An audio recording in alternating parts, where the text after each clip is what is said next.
Këngëtarja e njohur Angjelushe Salihu po jep fund beqarisë sot.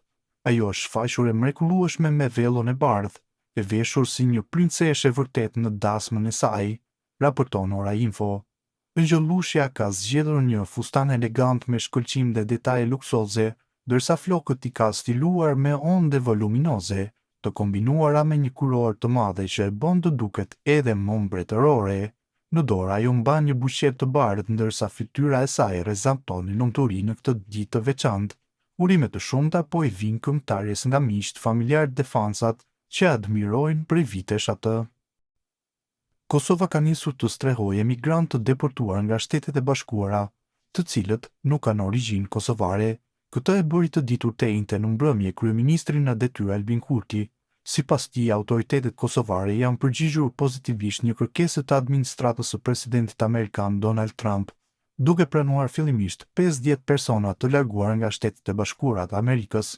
Në një deklaratë për mediat e Kosovës, Kurti tha se bëhet fjalë për persona që autoritetet amerikane nuk kanë dashur t'i mbajnë më në territorin e tyre. Ai shtoi se deri tani në Kosovë kanë mbërritur vetëm 1 ose 2 emigrantë. Kurti nuk dha informacione mbi shtetet e origjinës së tyre, ndërsa institucionet e Kosovës ende nuk kanë bërë të ditur detaje për statusin ligjor, mënyrën e akomodimit apo kohëzgjatjen e qëndrimit të tyre në vend.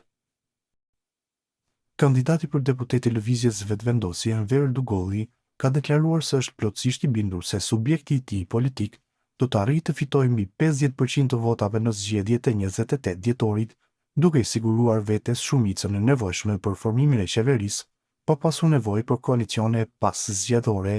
Në emisionin ditari, Dugolli ka theksuar se synimi kryesor i lëvizjes vetëvendosje është marrja e shumicës së plotë parlamentare.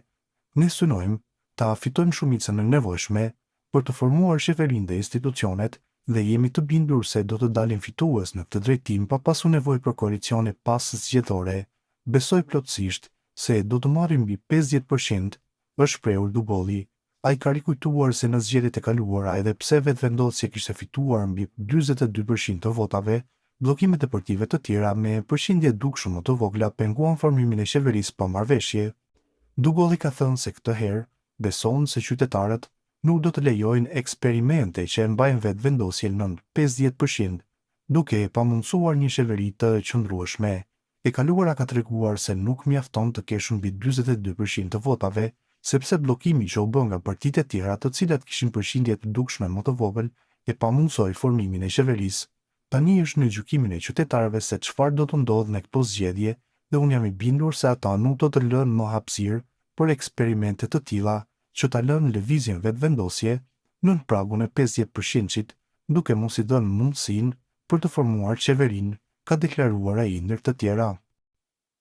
Kryeministri në detyrë i Republikës së Kosovës Albin Kurti ka emëruar sot Imri Demelezin, ministër në detyrë në Ministrinë e Bujqësisë, Filltarisë dhe Zhvillimit Rural.